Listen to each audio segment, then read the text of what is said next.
Welcome to my kitchen. Today we're going to be making turkey and sausage meatballs.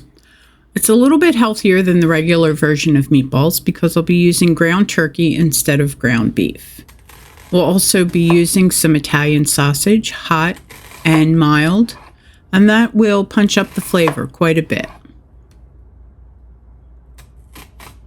Okay, we're going to get started with some onions, using the sweet onions.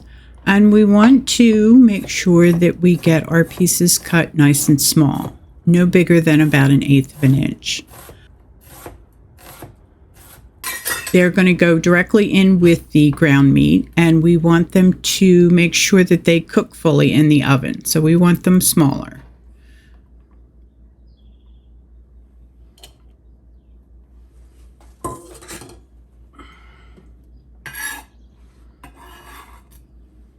And we'll get that all in the bowl. And then the next thing we'll move on to is our pepper. Now I had a piece of orange pepper already started, so I figured I'd use that. If you'd like to use red pepper or yellow, or even the green peppers, you can use those too. And we want these cut up the same size as the onions. Like I said, they're going to cook in the oven and you want them to get nice and soft, so the smaller they are, the better.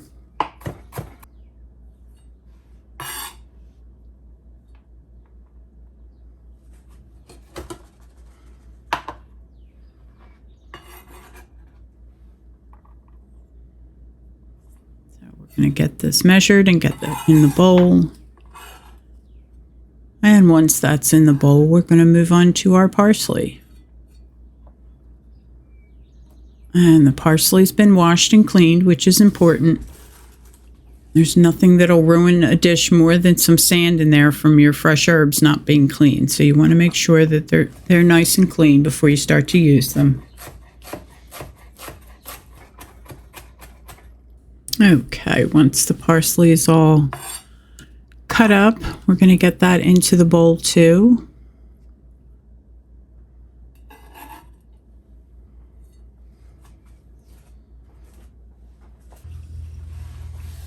Okay, let's get the board wiped up a little bit. And then we're going to move on to our eggs.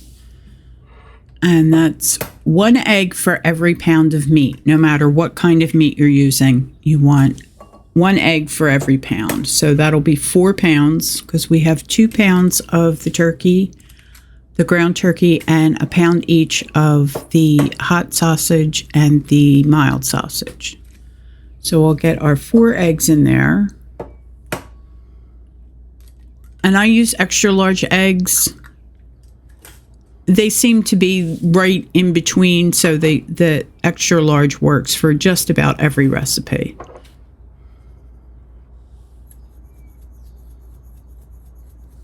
And then next we're going to do a little salt and pepper. And that will be to flavor what's in the bowl right now. That'll flavor our onions and our pepper, and the eggs.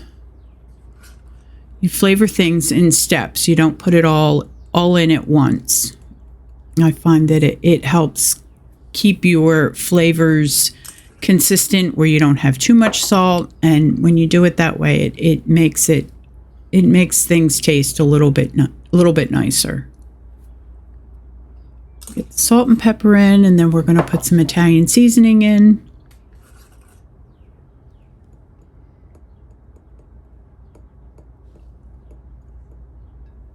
And I've also decided to use granulated garlic in this recipe. Just because I wanted just a hint of garlic. I didn't want real strong garlic, and sometimes the fresh can overpower.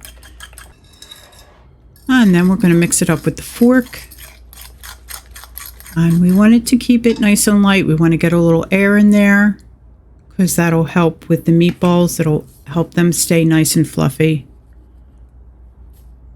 So we'll get that mixed up with the fork. And then next is the breadcrumbs.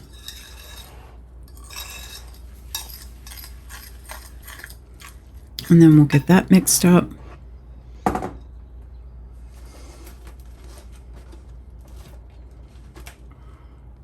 And this mixture should not be runny at all. If you find that it's a little bit too runny, you might want to add some more breadcrumbs.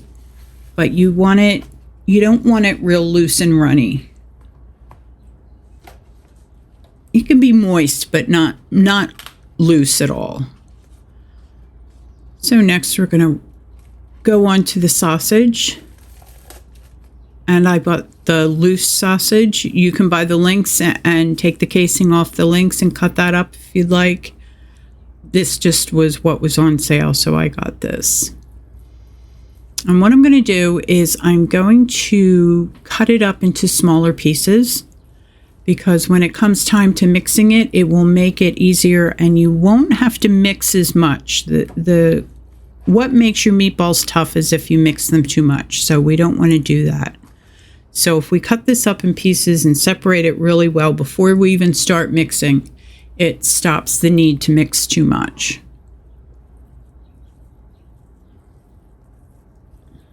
I'm just going to go through and cut it up, and then you can break up those pieces into smaller pieces.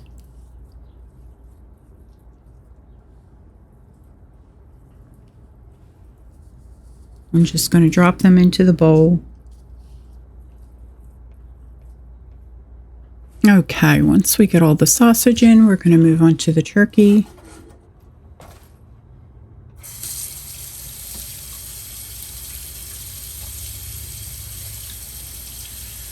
And we're going to get that in the bowl. I'm going to just put it on top of the bowl, and then we're going to salt and pepper again.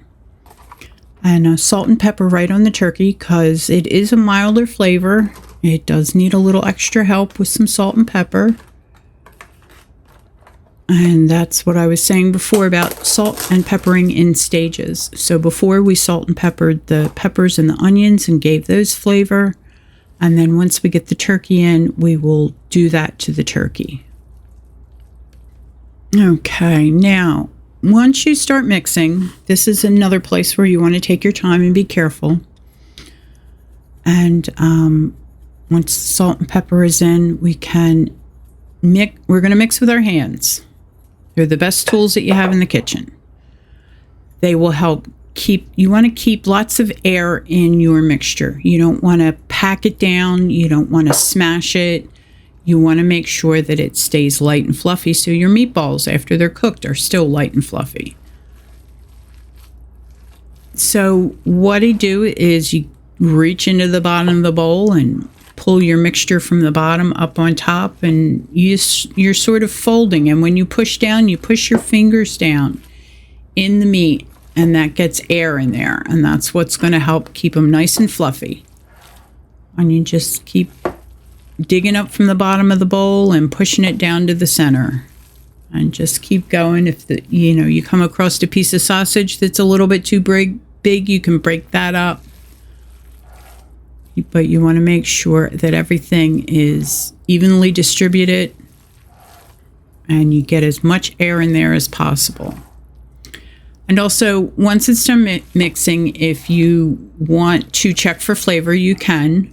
I've made these many times, so I don't bother to do it, but you can take a little bit and you can cook it off in a frying pan and give it a taste. If you want to put some more spices in, you can.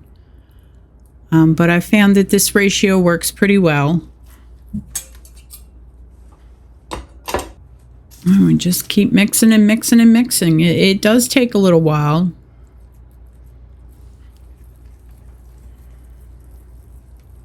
Okay, once they're all mixed up, I like to bake them in the oven at 350 for about 40 to 50 minutes. You'll want to check them with a meat thermometer. But we put them on a foil-lined sheet. Makes cleanup a little bit easier. And at this point, if you would like to measure them out with a measuring cup, you can do that. I've made so many meatballs, I've gotten pretty good at just eyeballing it. You can make them any size you'd like, which will change the cooking time. So if they're smaller, they won't cook as long. If they're bigger, they'll cook a little bit longer. These meatballs are about an 1.25 inches in diameter. So, and you just go through and you just keep rolling and rolling. And I think we ended up getting, I think it was like 24 on the sheet pan.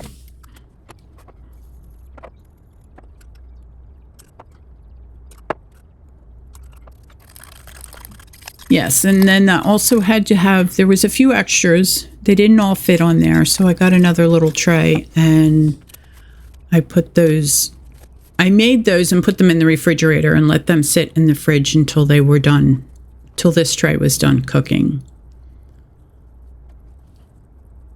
Or when you think they're done, make sure you check. That's the best way to be safe. The meat thermometer should read 165 degrees. Because you are using poultry and pork. Make sure you check them as often as you have to. If you have to let them go in for a little bit longer, that's fine. Any leftovers can be stored in the freezer. Thanks for watching. I hope you enjoyed this recipe, and I hope you give it a try. If you have any questions, let me know. For more details and a copy of the recipe, check me out on Patreon at Braisingly Beau.